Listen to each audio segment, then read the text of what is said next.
কোরআন এবং হাদিস যে মসজিদের রূপরেখা বাতলে দিয়েছে, আমাদের মসজিদগুলো যদি সেরকম মসজিদ হয় তাহলে এরকম মসজিদ অনেক বেশি প্রয়োজন হবে না।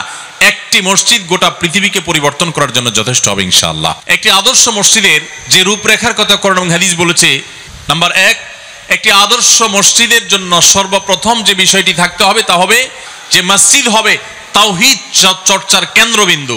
এখানে কোনো শিরকের নাম গন্ধ নিশানা থাকতে পারবে না। মসজিদে প্রার্থনা করবে শুধু আল্লাহ রাব্বুল আলামিনের কাছে। এখানে সেজদা হবে শুধু আল্লাহকে, কোনো কবরকে না, কোনো মাজারকে না, কোনো পীরকে না, কোনো জীবিত মৃত কোনো ব্যক্তিকে না, কোনো অদৃশ্য শক্তির কাছে কোনো সহযোগিতা চাওয়া নয়। একমাত্র সহযোগিতা চাওয়া হবে, সাহায্য চাওয়া হবে শুধু কার কাছে? আল্লাহ রাব্বুল আলামিনের কাছে। তাহলে সে মসজিদ হবে আদর্শ মসজিদ, সে মসজিদ হবে নবী সাল্লাল্লাহু আলাইহি সাল্লামের দেওয়া তার রূপরেখাওয়ালা মসজিদ। দ্বিতীয়ত, একটি আদর্শ মসজিদের জন্য যে বিষয়টি খুব গুরুত্বপূর্ণ তা হলো মসজিদে সুন্নাতে রাসূলের চর্চা হবে, কোনো বিদআতের চর্চা হবে না। সুন্নাত প্রতিষ্ঠা হবে মসজিদের মূল কাজ। প্রত্যেকটা কাজে প্রিয় নবী সাল্লাল্লাহু আলাইহি সাল্লাম কি করেছেন, বিশেষ করে ইবাদতগুলো, ইবাদতের ক্ষেত্রে প্রিয় নবী সাল্লাল্লাহু আলাইহি সাল্লাম আদর্শ কি আছে, তার সালাত কেমন ছিল, তার নামাজ কেমন ছিল, তার রোজা কেমন ছিল, তার দোয়া কেমন ছিল, তার তিলাওয়াত কেমন ছিল, তার দুরূদটা কিভাবে পাঠ করা হতো, তিনি কোন আমলটা কিভাবে করতেন, সেই সুন্নাতগুলো প্রতিষ্ঠা করা হবে মসজিদের প্রধান কাজ। কোন মসজিদ যদি সুন্নাহ প্রতিষ্ঠা করে সর্বস্তরে তাহলে সেটি হবে আদর্শ একটা মসজিদ। তৃতীয়ত, মসজিদ যেহেতু আল্লাহর ঘর এবং সেখানে যেহেতু তাওহীদ প্রতিষ্ঠা করতে হবে, এটাকে কেউ ব্যক্তিগত খবরদারি প্রকাশের জায়গা হিসাবে গ্রহণ করতে পারবে না। অনেক মসজিদ আছে যে মসজিদগুলো মসজিদের কমিটি, মসজিদের কর্তৃপক্ষ, মোতাওয়াল্লি, সভাপতি, সেক্রেটারি অথবা বিভিন্ন ব্যক্তিবর্গ তারা তাদের ক্ষমতা জাহিরের একটা কেন্দ্র হিসেবে মনে করেন। তারা মনে করেন যে তাদের খবরদারি জাহিরের একটা বড় জায়গা হলো মসজিদ। মসজিদ হলো গোলামি প্রকাশের জায়গা। আল্লাহর ঘরে এসেও যদি কেউ নিজের কর্তৃত্ব আর সর্দারি আর মাতবরি জাহির করতে চায় তো এর চাইতে বড় অহংকারী আর পাপিষ্ঠ এবং কপাল পোড়া হতভাগা আরেকজন হতে পারে না। মসজিদের দায়িত্ব বুঝে নিলে বা মসজিদ পরিচালনা করার দায়িত্ব পেলেই যে আপনি আল্লাহর প্রিয় পাত্র হয়ে গেছেন এত সহজ হিসেব নিকেশ করার কোনো সুযোগ।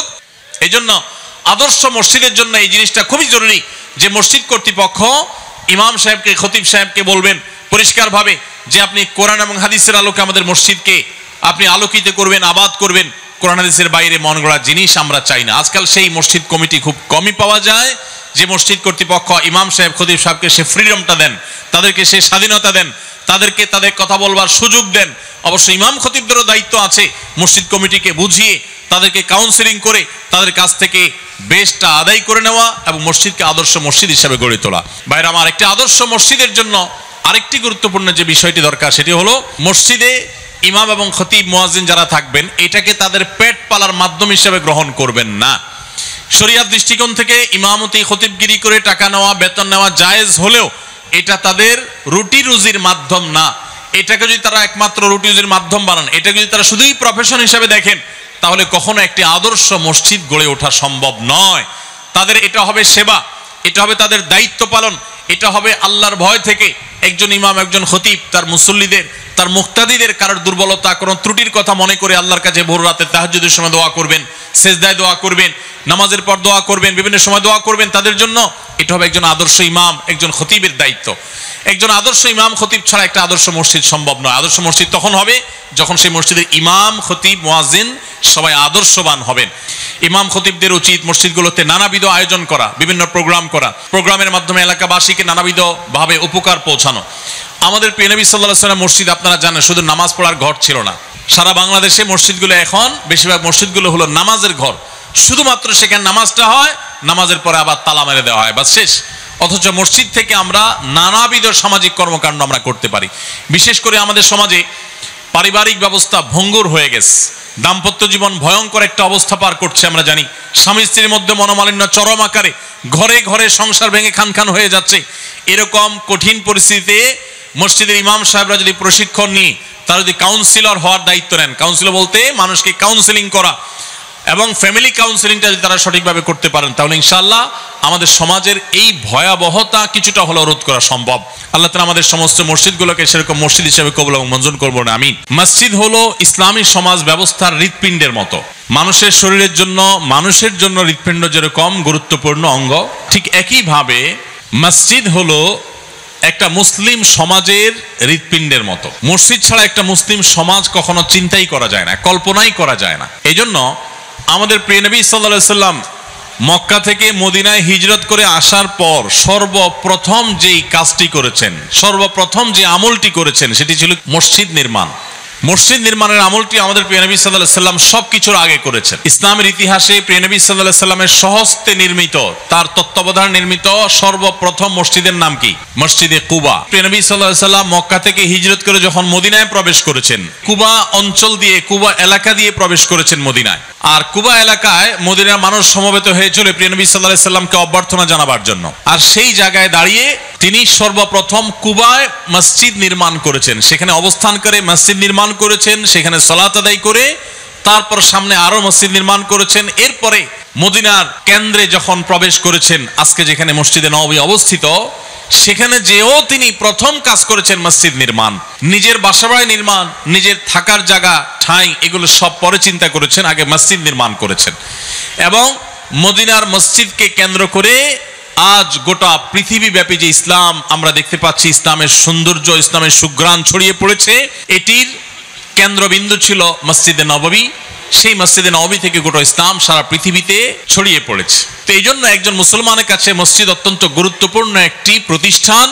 মসজিদ নির্মাণ, মসজিদ আবাদ, মসজিদকে নানাভাবে সজীব রাখা, মসজিদকে প্রাণবন্ত রাখা, মসজিদকে আদর্শ মসজিদে রূপান্তর করা, এটা মুসলিম হিসেবে আমাদের সকলের কর্তব্যের অংশ।